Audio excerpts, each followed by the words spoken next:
ദൈവനാമം മഹത്വപ്പെടുമാറാകട്ടെ. വീണ്ടും വരുന്നതിനായി നമ്മുടെ കർത്താവ് യേശു ക്രിസ്തുവിൻ്റെ അതിശ്രേഷ്ഠമായ നാമത്തിൽ അവനോടുകൂടെ ഒരു കൂട്ടായ്മ നമുക്ക് നൽകി. സാധാരണ കൂട്ടായ്മകൾ എന്നൊക്കെ പറയുമ്പോൾ നമ്മൾ വളരെ ലളിതമായിട്ട് കുറച്ച് വിശ്വാസികൾ കൂടിയിരുന്ന് പ്രാർത്ഥിക്കുകയോ സ്തോത്രം അല്ലെങ്കിൽ പാട്ടുപാടി ആരാധിക്കുകയോ ചെയ്യുന്ന ഒരു സംഘത്തെ നമ്മുടെ ഒരു ഓർമ്മ വരാം. പക്ഷെ കർത്താവ് പറഞ്ഞിരിക്കുന്നത് എന്താ?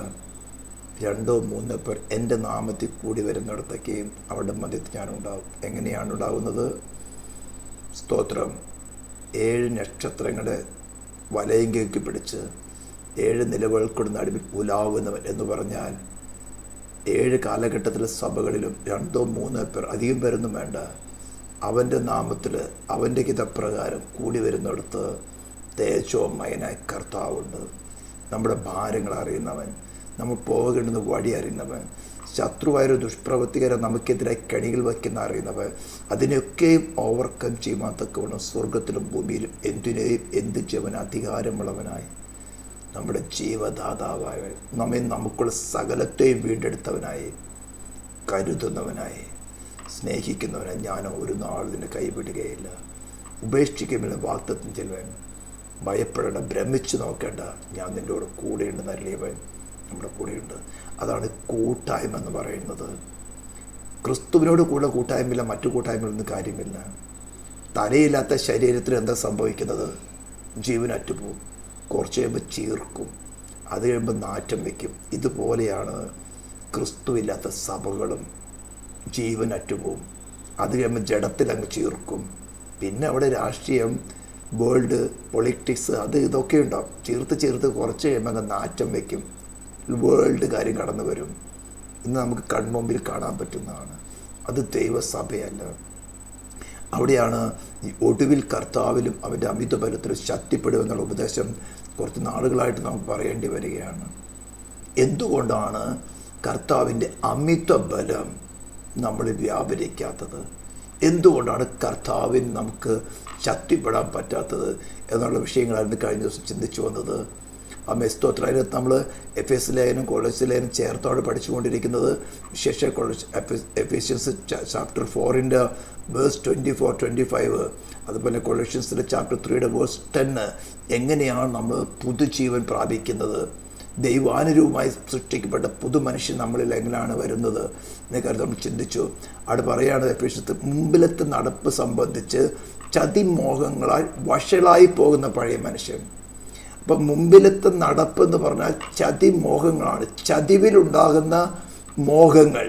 ശത്രുവായു എന്ന് പറഞ്ഞാൽ ഡിസീവറാണ്, ഡിസെപ്ഷനാണ്. അവൻ ഉപായത്താലാണ് ഹവ്വയെ ചതിച്ചത്. അതേ സ്വഭാവം ഇന്നുമുണ്ട്. നമുക്ക് പുറമെ കാണുമ്പോൾ നല്ലതെന്ന് തോന്നും, അട്രാക്റ്റീവായിട്ട് തോന്നും, ദൈവത്തെ കൂടാതെ വസിക്കാമെന്നുള്ള ആഗ്രഹം തോന്നും, മറ്റാരിലും ആശ്രയിക്കണമെന്ന് ആഗ്രഹം തോന്നും. ഇങ്ങനെയൊക്കെ ചതിവ് നമ്മുടെ മുമ്പിൽ പോകുമ്പോൾ അതിൻ്റെ ആഫ്റ്റർ എഫക്ട്സ്, അതിൻ്റെ കോൺസിക്വൻസ് എന്താണ്? വഷളായി പോകുന്ന ഒരു മനുഷ്യനായി തീരും, വഷളത്തിലേക്ക് തിരിയുന്നവനായി തീരും. അതിനെ പറയുന്നു ഉപേക്ഷിക്കാൻ, അതിന് കൂടെ കൊണ്ടു നടക്കരുതെന്ന്. അപ്പൊ മോഹം നമ്മൾ ഗർഭം ധരിക്കുമ്പോൾ നോക്കണം, കർത്താവേ. എന്നാൽ കർത്താവും പ്രവർത്തിക്കുന്ന അങ്ങനെ തന്നെയാണ്. നമ്മുടെ ഹൃദയത്തിൽ പ്രേരണ തന്ന് തന്നെയാണ് ഇച്ഛിക്കുന്നതും പ്രവർത്തിക്കുന്നതും ദൈവമല്ലോ തിരുവുള്ളമുണ്ടായിട്ട് നമ്മുടെ ഹൃദയത്തിൽ പ്രവർത്തിക്കുന്നത്. അതിങ്ങനെ ആത്മീയമായി നല്ല കാര്യം ക്രിസ്തുവിനോട് നമ്മൾ സദൃശ്യന്മാരാക്കി തീർക്കുക. അതാണ് ഞാൻ ആരംഭത്തിൽ പറഞ്ഞത്. ഭ്രമിച്ച് നോക്കേണ്ട, ഞാൻ നിന്റെ കൂടെയുണ്ട്, ഞാൻ നിന്നെ സഹായിക്കും, ഞാൻ നിന്നെ ശക്തീകരിക്കും, എൻ്റെ നീതിയുള്ള വലം കൈകൊണ്ട് ഞാൻ നിന്നെ താങ്ങും. ഐസിയ ചാപ്റ്റർ 41 പറയുന്ന കാര്യമാണ്. എൻ്റെ നീതിയുള്ള വലം കൈകൊണ്ട്, നിന്റെ നീതിയിലല്ല. നിന്നെ ശത്രു എന്തെല്ലാം കുറ്റപ്പെടുത്തട്ടെ, എന്തെല്ലാം ദൂഷണങ്ങൾ പറയട്ടെ, നീ എന്നിൽ ആശ്രയിക്കുന്നുവെങ്കിൽ എൻ്റെ നീതിയിൽ, ഞാൻ ക്രൂശിൽ നിവർത്തിച്ചെടുത്ത നീതി. ഞാൻ എപ്പോഴും പറയാറുണ്ട്, ക്രിസ്തുവിൽ ആശ്രയിക്കുന്ന ഒരു വ്യക്തിക്ക് ക്രൂശിൽ നിവർത്തിക്കപ്പെട്ട നീതി, ക്രൂശിൽ നേടിയ ജയം, ക്രൂശിൽ നേടിയ അധികാരമാണ് ഇമ്പാർട്ട് ചെയ്യുന്നത്. അത് വിശ്വാസത്താൽ പ്രാപിക്കുന്നതാണ്. അതാണ് ഈ ഒടുവിൽ കർത്താവിന് അവൻ്റെ അമിത ബലത്തിൽ ശക്തിപ്പെടുവാൻ ഞാൻ പറയുന്നത്. ഇത്തരം മെസ്സേജുകൾ പറയുമ്പോൾ കേൾക്കുന്നവർക്ക് വലിയ താല്പര്യമില്ല. നിങ്ങൾ ഈ പറയുന്ന പോലെ കാര്യങ്ങൾ നടക്കുന്നില്ല. എന്തുകൊണ്ടാണ് നടക്കാത്തതാണ് കഴിഞ്ഞ ദിവസങ്ങൾക്ക് നമ്മൾ ചിന്തിച്ചു കൊണ്ടിരുന്നത്. ബോഷ്ക്ക് ഉപേക്ഷിക്കുക. ഇന്നിപ്പോൾ പറഞ്ഞല്ലോ, മുമ്പിലത്തെ നടപ്പ് സംബന്ധിച്ച് ചതിമോഹങ്ങളാൽ വഷളായി പോകുന്ന പഴയ മനുഷ്യനെ ഉപേക്ഷിക്കുക. പഴയ മനുഷ്യൻ്റെ സ്വഭാവങ്ങൾ അത് നമുക്കിനി വേണ്ട, അതിനെ ഉപേക്ഷിച്ച് കളയാം. എളുപ്പമല്ല. കാരണം ഭയമാണ്. കർത്താവുമായിട്ടുള്ള പേഴ്സണൽ എക്സ്പീരിയൻസ് ടച്ച് ചെയ്യാത്തത് കൊണ്ട് ഇതിനെ ഉപേക്ഷിച്ച് കളഞ്ഞാൽ, ഒരു പഴഞ്ചൊല്ല് പറയില്ല, എന്താ, കക്ഷത്തിലിരിക്കുന്നതിനെ വിട്ടിട്ട് പറക്കുന്നതിനെ പിടിക്കാൻ പോകുന്നെന്ന്. കയ്യിലിരിക്കുന്നത് വിട്ട് പറക്കാൻ പോകുന്നതിനെ പിടിക്കുന്ന അങ്ങനെ ആയിരിക്കുന്ന കർത്താവ് അങ്ങനെയല്ല. സ്തോത്രം. സർവാധികാരിയാണ്. നമ്മെ സ്നേഹിച്ച്, നാം ശത്രുക്കളായിരുന്നപ്പോൾ തന്നെ നമ്മെ സ്നേഹിച്ച് നമുക്ക് വേണ്ടി പാപ പരിഹാരം ചെയ്തെടുത്ത്, എന്നിട്ടും നമ്മൾ ഇതൊന്നും അറിയാതെ നടന്ന സമയത്ത്, നമ്മുടെ സോളിൽ നാം വിളിച്ചപേക്ഷിക്കാൻ യോഗ്യതയില്ലാത്ത സമയത്ത് തൻ്റെ പ്രേരണ നൽകി പരിശുദ്ധാത്മാവ് കടന്നു വന്ന് നമ്മുടെ ഈ വഴി, പോകുന്ന വഴി അപകടകരമാണെന്ന് മനസ്സിലാക്കി തന്ന്, സ്തോത്രം, പോകുന്ന ആ വഴി ചേറ്റിലാണ് കിടക്കുന്നത്. എന്നല്ല നമ്മൾ പാട്ട് പാടിയിട്ട് ചേറ്റിലല്ലയോ കിടന്നത്. ഓർത്ത് നോക്കിയാൽ അതൊക്കെ മനസ്സിലാക്കി, അയ്യോ ഞാൻ വഴി എനിക്ക് വേണ്ടേ വേണ്ട. അതാണ് പഴയ മനുഷ്യൻ, വഷളായി പോകുന്ന പഴയ മനുഷ്യൻ. അതെനിക്ക് വേണ്ട, ജീവന്റെ പുതുക്കം മതി. അതെങ്ങനെയാണ്? നമ്മൾ സ്നാനപ്പെടുമ്പോൾ പറയുന്നത് എന്താ? ഞാൻ എൻ്റെ വഷളായി പോകുന്ന ചതിമോഹങ്ങളെ, വഷളായി പോകുന്ന മനുഷ്യൻ ക്രിസ്തുവിനോട് ക്രൂശിക്കപ്പെടുന്നതാണ്. ഈ സ്നാനകുളത്തെ ഞാൻ കുഴിച്ചിടാം. ഇനിയുള്ള ജീവിതം മഹിമയുടെ ആത്മാവിനാൽ അവന്റെ പുനരുദ്ധാന ശക്തിയാൽ ഞാൻ ജീവിക്കും. വിശ്വസിക്കുന്നവനെ ദൈവം കണക്കിടുന്ന, അതാണ് അവന്റെ റൈഷ്യസ്നെസ്. വിശ്വസിക്കുന്നവന് കണക്കിടുന്ന അവന്റെ പുനരുദ്ധാന ശക്തി. പിന്നെ നമ്മൾ പഴയ മനുഷ്യനെ കൊണ്ടു നടത്താൻ പറ്റില്ല. അതാണ് പറയുന്നത്, ഒടുവിൽ കർത്താവിലും അവന്റെ അമിത ബലത്തിന് ശക്തിപ്പെടുകയും. അപ്പൊ ഈ കാര്യങ്ങളൊക്കെ നമ്മൾ കഴിഞ്ഞ ദിവസം ചിന്തിച്ചതാണ്, വീണ്ടും ഞാൻ ഓർപ്പിച്ചത് മാത്രം. അടുത്തത്, അപ്പൊ ഈ പഴയ മനുഷ്യനെ ഉപേക്ഷിച്ച്, അല്ലെങ്കിൽ ചതിമോഹങ്ങളെ വഷളായി പോകുന്ന പഴയ മനുഷ്യനെ ഉപേക്ഷിച്ചു, ബോഷ്കിലൊന്നും ആശ്രയിക്കാതെ ഇനി എന്താ ചെയ്യേണ്ടത്? കേൾക്കുന്നവർക്ക് 25 തുടങ്ങിയുള്ള വാക്യങ്ങൾ, 26, 77 തുടങ്ങിയുള്ള വാക്യങ്ങൾ, കേൾക്കുന്നവർക്ക് കൃപ ലഭിക്കേണ്ടതിന് ആവശ്യം പോലെ ആത്മീക വർധനയ്ക്കായി നല്ല വാക്കല്ലാതെ ആകാത്തതൊന്നും നിങ്ങളുടെ വായിൽ നിന്ന് പുറപ്പെടരുത്. അപ്പൊ അതിനിടയ്ക്ക് ഒരു വാക്യ പാസ്റ്റ് എന്തുകൊണ്ട് വിട്ടുകളഞ്ഞെന്ന് ചോദിക്കാം. എഫെസ്യർ 4:26 ഒരു വാക്യം പറയുന്നുണ്ട്. 24-25 ആയിരുന്നു നമ്മൾ ചിന്തിച്ചത്. എങ്ങനെയാണ് പുതുമനുഷ്യൻ സൃഷ്ടിക്കപ്പെടുന്ന കാര്യത്തെക്കുറിച്ച് ചിന്തിച്ചു. എന്നാൽ 4:26 ഒരു വാക്യം പറയുന്നുണ്ട്. അത് പലർക്കും ആ കാര്യം മനസ്സിലാക്കിയിട്ടില്ല. 28 കള്ളൻ ഇനി കക്കാതെ മുട്ടുള്ളവന് ദാനം ചെയ്യുവാൻ ഉണ്ടാകേണ്ടതിന് കൈക്കൊണ്ട് നല്ലത് പ്രവർത്തിച്ച് അധ്വാനിക്ക് അത്രയും വേണ്ടത്. അപ്പോൾ ചോദിക്കും, സഭയ്ക്കകത്ത് കള്ളനുമുണ്ടോ? മാനസാന്തരപ്പെടുന്ന പോലെ, രക്ഷിക്കപ്പെടുന്നതിന് മുമ്പ് അല്ലെങ്കിൽ വീണ്ടുജനം പ്രാപിക്കുന്നതിന് മുമ്പ് അദ്ദേഹത്തിന്റെ വ്യവസായം കളവായിരുന്നു. കള്ളൻ എന്ന പേരായിരുന്നു. മേലെഴുത്ത് കള്ളൻ എന്നായിരുന്നു. എന്നാൽ ദൈവസഭയ്ക്കകത്ത് വന്നു, വീണ്ടും ജന്മം പ്രാപിച്ചു. പിന്നെ അവന് വിളിച്ചിരിക്കുന്നത്, അപ്പോസ്തലൻ തന്നെ വിളിച്ചിരിക്കുകയാണ് കള്ളൻ എന്ന്. അപ്പോസ്തലനെ പൗലോസ് വിളിക്കുകയാണ് കള്ളൻ എന്ന്. ഇതുപോലെ ചില പാരമ്പര്യത്തിന്റെ ഈ വാലിലെ തോലുരിക്കാത്ത പല കമ്പനികളുണ്ട്. ചെറിയ എന്താ പറഞ്ഞ, പള്ളിയിലെ അച്ഛന്മാര് മാനസാന്തരപ്പെട്ട് വന്ന അച്ഛൻ്റെ ഉടുപ്പ് തന്നെ ഇട്ടിട്ട് പ്രസംഗിച്ച് എനിക്ക് കുറെ ആത്മാക്കളെ വേണം, അല്ലെങ്കിൽ അച്ഛൻ എന്ന് പേര് ചേർത്ത് കുറെ പേരുണ്ടല്ലോ. അപ്പൊ ആ അച്ഛൻ എന്ന ആ പേരിൽ തന്നെ അപ്പൊ എടുക്കുന്നൊരു വാക്യമാണ്. അപ്പോസ്തലനായ പൗലോസ് കള്ളനെ കള്ളൻ എന്നാ വിളിച്ചിരിക്കുന്നത്. കള്ളൻ മാനസാന്തരപ്പെട്ട് ഗുണപ്പെട്ട് അവനെ തൊഴിലേക്ക് ഉപേക്ഷിച്ച് കളഞ്ഞു. എന്നിട്ട് പൗലോസ് വിളിച്ചിരിക്കുകയാണ് കള്ളൻ ഇനി കക്കാതെ. അപ്പൊ അവന്റെ ആ ബിസിനസ്, പഴയ ബിസിനസ് നടത്താതെ, മുട്ടുള്ളവന് ദാനം ചെയ്യുവാൻ ഉണ്ടാക്കിയെടുത്ത് കൈകൊണ്ട് നല്ലത് പ്രവർത്തിച്ച് അധ്വാനിക്ക് എത്ര വേണ്ടത്. അപ്പൊ അവന് അവന് വേണ്ടിയിട്ട് മാത്രമല്ല, മുട്ടുള്ളവന് ദാനം കൊടുക്കാൻ വേണ്ടിയിട്ടും കൂടെ അങ്ങനെ ചെയ്യണം. അപ്പൊ ഈ വാക്യം എടുക്കാതിരുന്നത് പലർക്കും ചെറിയ സംശയം എഴുതി, ദൈവസഭയ്ക്കകത്ത് കള്ളനുമുണ്ടോ? ദൈവസഭയ്ക്കകത്ത് കള്ളനൊന്നുമില്ല. പണ്ട് കള്ളനായിരുന്നു, ഗുണപ്പെട്ടു. പക്ഷേ അവന്റെ ടൈറ്റിൽ മാറിയില്ല. അവന്റെ ടൈറ്റിൽ അങ്ങനെ തന്നെയാ. ഇവിടെ ഒരു അച്ഛനൊരു പ്രസംഗത്തിൽ പറയുന്നത് ഞാൻ കേട്ടു. അച്ഛൻ ആ പേരാരോ ചോദിച്ചു, അച്ഛൻ എന്നുള്ള പേരങ്ങ് മാറ്റി കളഞ്ഞൂടെ, വാലിൽ തോലും കൂടി അങ്ങ് ഉരിച്ചു കളഞ്ഞൂടെ? അപ്പൊ പറയുന്നത് കള്ളൻ ഇങ്ങനെ, കള്ളൻ എന്ന് പൗലോസ് പറഞ്ഞിട്ടുണ്ട് ഗുണപ്പെട്ടതിന് ശേഷം. പോട്ടെ, ആ സബ്ജക്റ്റ് നമ്മുടെ അതല്ല. അപ്പൊ നമ്മുടെ പ്രധാനപ്പെട്ട സബ്ജക്റ്റിലേക്ക് കടന്നു വരാം. സ്തോത്രം. കേൾക്കുന്നവർക്ക് കൃപ ലഭിക്കേണ്ടതിന് ആവശ്യം പോലെ ആത്മീക വർധനയ്ക്കായി നല്ല വാക്കല്ലാതെ ആകാത്തതൊന്നും നിങ്ങളുടെ വായിൽ നിന്ന് പുറപ്പെടരുത്. ഇപ്പൊ ബോഷ്കിന്റെ കാര്യം മാറിപ്പോയി, വഷളായി പോകുന്ന പഴയ മനുഷ്യനെ മാറ്റിക്കളഞ്ഞു. ഇനി വേണ്ടത് എന്താ? ആത്മീക വർധനയ്ക്ക് മറ്റൊരുവരോട് സംസാരിച്ചാൽ അവന് കൃപ കിട്ടണം.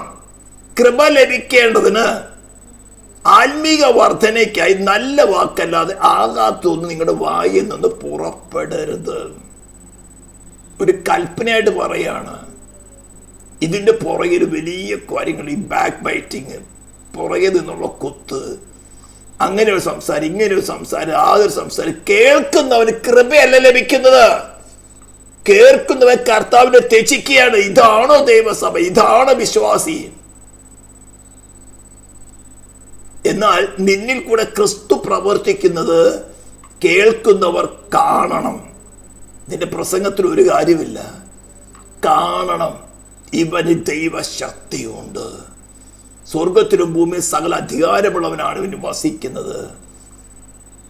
ഇവന്റെ നടപ്പ്, ഇവന്റെ പ്രവൃത്തി, ഇവൻ പാടുന്നത്, ഇവൻ ആരാധിക്കുന്നതെല്ലാം കിടിലം കൊള്ളണം. സ്തോത്രം. സൈറ്റാനിക് കിങ്ഡം കിടിലം കൊള്ളണം നിന്റെ ജീവിതം കൊണ്ട്. അതാ പറഞ്ഞത്, കേൾക്കുന്നവന് കൃപ ലഭിക്കേണ്ടതിന് ആവശ്യം പോലെ ആത്മീക വർധനയ്ക്കായി. അവൻ ആത്മീക വർധന എന്ന് പറഞ്ഞാൽ അവൻ ദൈവത്തിന്റെ പരിശുദ്ധാത്മാവുമായിട്ട് ചേർന്ന് നടക്കുന്ന കാര്യം വരുന്നതിനായിട്ട് നമ്മുടെ സാക്ഷ്യങ്ങൾ, നമ്മുടെ ജീവിതങ്ങൾ, നമ്മുടെ സംസാരങ്ങൾ കൃപ ലഭിക്കുന്നതായി തീരണം. ദൈവത്തിന്റെ പരിശുദ്ധാത്മാവിനെ ദുഃഖിപ്പിക്കരുത്. അല്ലാത്തത് ചെയ്താൽ എന്താണ്? പരിശുദ്ധാത്മാവിനെ ദുഃഖിപ്പിക്കുകയാണ്. ഇതാണ് അനേകർക്ക് കർത്താവിനും അവന്റെ അമിത ബലത്തിൽ ശക്തിപ്പെടാൻ പറ്റാത്തത്. ഇത് പറയുമ്പോൾ ഈ വീഡിയോ ഞാനിതിപ്പോ യൂട്യൂബിൽ അപ്ലോഡ് ചെയ്താൽ കൂടി വന്ന 5 പേര്, 6 പേര്, അല്ലെങ്കിൽ 10 പേര് കാണുള്ളൂ.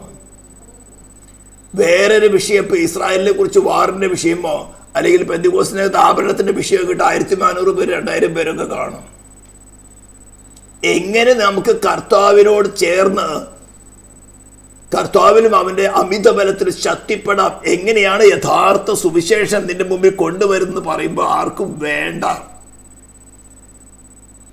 ഇതൊക്കെ പറഞ്ഞ് ഞങ്ങൾ കേട്ട് മടുത്തു. വല്ലത് നല്ല വാക്കുണ്ടെങ്കിൽ പറയേ, കർണരസമാണ് വല്ലത് പറയേ. അതിവിടെ ഇല്ല. നിങ്ങളെ എപ്പോഴും അവന്റെ മുമ്പിൽ തേജസ്സോടെ നിർത്തുക. സ്നാനത്തിന്റെ കാര്യം ഞാൻ പറഞ്ഞല്ലോ. വിശ്വാസിയുടെ സ്നാനം എന്ന് പറയുന്നത് എൻ്റെ വഷളായി പോകുന്ന ചതിമോഹങ്ങളാണ്. വഷളായി പോകുന്ന എൻ്റെ പഴയ മനുഷ്യന് ഞാൻ അവരോട് കൂടെ ക്രൂശിച്ചു. ഞാൻ ക്രൂശിച്ചു. എനിക്ക് മനസ്സിലായി അത് ചതിമോഹങ്ങളെ വഷളായി പോകുന്നവനാ. അപകടപരമായ വഷളത്വ മാർഗത്തിലേക്കുള്ള പോക്ക് എനിക്കത് വേണ്ട. എന്നിട്ടോ പുതിയ മനുഷ്യന്, ദൈവാനുരൂപമായി സൃഷ്ടിക്കപ്പെട്ട പുതിയ മനുഷ്യൻ, അവന്റെ ഗുണമാണ് പറയുന്നത്. കേൾക്കുന്നവർക്ക് കൃപ ലഭിക്കേണ്ടതിന് ആവശ്യം പോലെ ആത്മീയ വർധനയ്ക്ക് നല്ല വാക്ക്. അപ്പോൾ പരിശുദ്ധാത്മാവ് ദുഃഖിക്കില്ല. ഈ പഴയ മനുഷ്യന്റെ സ്വഭാവങ്ങളോ പ്രവൃത്തികളോ എന്തെങ്കിലും വന്നാൽ നിന്നെ ക്രിസ്തുവിനോട് സദൃശന്മാരാക്കി രൂപാന്തരപ്പെടുത്താൻ പ്രവർത്തിക്കുന്ന പരിശുദ്ധാത്മാവ് ദുഃഖിച്ചിരിക്കും. ഇവന് ഞാൻ വലിയ മഹത്വരമായ കാര്യങ്ങൾ ദാനമായിട്ട് കൊടുക്കുമ്പോൾ ഇവനെ ചീഞ്ഞളിഞ്ഞു തന്നെയാണല്ലോ ഇനി കൊണ്ട് നടക്കുന്നതെന്ന്. എന്നിട്ട് പറയണ എല്ലാ കയ്പും കോപവും ക്രോധവും കൂറ്റാരവും ദൂഷണവും സകല ദുർഗുണവുമായി നിങ്ങളെ വിട്ടൊഴിഞ്ഞു പോകട്ടെ. ഇതിൽ ദൈവസഭയിൽ അല്പമായിട്ട് ഇടയ്ക്കിടയ്ക്കിട്ട് കടന്നു വരായിരുന്നു. ഇതുകൊണ്ടാണ് സഭയ്ക്ക് ശക്തി കിട്ടാത്തത്. ശക്തി സഭയുടേതല്ല, കർത്താവിൻ്റെതാണ്. കർത്താവ് നമ്മളിൽ വസിച്ചാൽ ശക്തിയുണ്ട്. ശക്തി എന്ന് പറയുന്നത് കർത്താവ് തന്നെയാണ്. സ്തോത്രം. ഹല്ലേലൂയ. നിങ്ങൾ തമ്മിൽ ദയവും മനസ്സലിയുള്ളവരായി ദൈവം ക്രിസ്തുവിൽ നിങ്ങളോട് ക്ഷമിച്ചതുപോലെ അന്യോന്യം ക്ഷമിക്കും. എങ്ങനെയാ? ക്രിസ്തുവിൽ. ഈ ഒരു കാര്യങ്ങൾ മറക്കും. ദൈവം നിങ്ങളോട് ക്ഷമിച്ചതുപോലെ നിങ്ങൾ തമ്മിൽ അന്യോന്യം ക്ഷമിക്കും. ഇത് എക്യുമെനിക്കൽ പ്രസ്ഥാനമാണ്. തമ്മിൽ സ്നേഹം മതി. ക്രിസ്തുവിലല്ലാതെ ദൈവം ക്ഷമിക്കുന്നില്ല. എത്രയോ ക്ലാസ്സുകൾ ഞാൻ പറഞ്ഞു. ക്രിസ്തുവിലല്ലാതെ ക്ഷമിക്കുവാൻ ദൈവത്തിന് സാധ്യമല്ല. ക്ഷമിച്ച പിന്നെ അവൻ ദൈവമല്ല. ഇതെന്തൊരു കഠിന വാക്കായി പറയുന്നത്. ഡിവൈൻ ജസ്റ്റിസിന് സാറ്റിസ്ഫാക്ഷൻ വരുത്തുന്ന വിധത്തിലല്ലാതെ, ക്രിസ്തു മാത്രമല്ലാതെ ദൈവത്തോട് ഒരു മനുഷ്യനും ഒരു സൃഷ്ടിക്കും അടുക്കുവാൻ സാധ്യമല്ല. കാരണം പാപം ചെയ്ത് തേകി മരിക്കണമെന്നുള്ള ദൈവനീതി, ദൈവക്രോധ ആ മനുഷ്യന്റെ മേലുണ്ട്. അതിനെ ഇൻട്രസ്റ്റഡ് ചെയ്യുന്നത് ക്രിസ്തുവാണ് അതിനെ മറയ്ക്കുന്നത്. അവന്റെ പ്രായശ്ചിത്വത്തിൽ ആ ക്രോധം മുഴുവൻ സ്വമേധയാ അവന്റെ ശരീരത്തിലും പ്രാണനിലും ആത്മാവിലും ഏറ്റെടുത്തു. അവൻ മുഖാന്തരമല്ലാതെ ക്രോധത്തിൽ നിന്ന് നമുക്ക് ഒഴികഴിവില്ല. അതാണ് ക്രിസ്തുവിൻ്റെ മഹിമ. അതിന് പ്രസംഗിക്കുന്ന ശത്രുവിന് ഇഷ്ടമല്ല. മറ്റെന്ത് പ്രസംഗിക്കാൻ ഇഷ്ടമാണ്. മറ്റെന്ത് പ്രസംഗിക്കാൻ അവൻ കൂടെ ശ്രമിച്ചു ആളെ കൂട്ടിത്തരും. യഥാർത്ഥത്തിൽ ക്രിസ്തുവിൻ്റെ പ്രാശ്ചിത്വത്തിൽ നടന്നത് എന്താണ്? അതുമാതിരി നീ ദൈവത്തോട് അടുക്കുമ്പോൾ നിനക്ക് ലഭിക്കുന്ന നന്മകൾ എന്താണ്? ക്രിസ്തുവിൽ ക്രൂശിൽ നേടിയ ജയത്തിൻ്റെ ഷെയർ ഹോൾഡേഴ്സാണ് നീയുമെന്ന് നിന്നെ കൊണ്ടുവരുമ്പോൾ പിന്നെ ഈ പഴയ മനുഷ്യരെ, ഈ പഴയ സ്വഭാവങ്ങൾ, ഇപ്പം ഞാൻ പറഞ്ഞു വരുന്നത് ഇപ്പം എഫെസ്യർ ഇതോടുകൂടെ തീരും. First chapter 4 തീരുവാണ്. സ്തോത്രം. കൊളോഷ്യൻസ് ഭാഗങ്ങൾ പഠിക്കാം. അപ്പം നമുക്ക് കർത്താവിലും അവൻ്റെ അമിത ബലത്തിലും ശക്തിപ്പെടുന്ന തടസ്സമായിരിക്കുന്ന ഇതൊക്കെ കേൾക്കുമ്പോൾ എൻ്റെ ഇതൊക്കെ ചെറിയ ചെറിയ ട്രേസസ് ഉണ്ടോ എന്ന് പരിശുദ്ധാത്മാവ് വെളിപ്പെടുത്തി തരും. നമ്മുടെ വ്യക്തിപരമായ ജീവിതത്തിൽ നമ്മുടെ പേഴ്സണാലിറ്റി എന്താണെന്ന് വെളിപ്പെടുത്തി തരും. അവിടെ ഒന്നും പേടിക്കേണ്ട കാര്യമില്ല. ഒഴിഞ്ഞു പോകേണ്ട. കർത്താവ് നമ്മൾ ഉപേക്ഷിച്ചതല്ല. കുഞ്ഞ്, നിന്റെ പേഴ്സണാലിറ്റി ഇതാണ്. ഞാൻ നിന്നെ അത് കളയാൻ നീ തയ്യാറായ ഞാൻ നിന്നെ എൻ്റെ കൃപ കൊണ്ട് താങ്ങി, എൻ്റെ ശക്തി കൊണ്ട് ഞാൻ താങ്ങി നിന്നെ നടത്തുവാൻ ഞാൻ മതിയായതാണ്. നിനക്ക് പകരമായിട്ട് മരിക്കാൻ ഞാൻ തയ്യാറായവനാണ്. നീ പോകേണ്ട പാതാളത്തിൽ ഞാൻ പോയി നിനക്ക് പകരക്കാരനായി തീർന്നവനാണ്.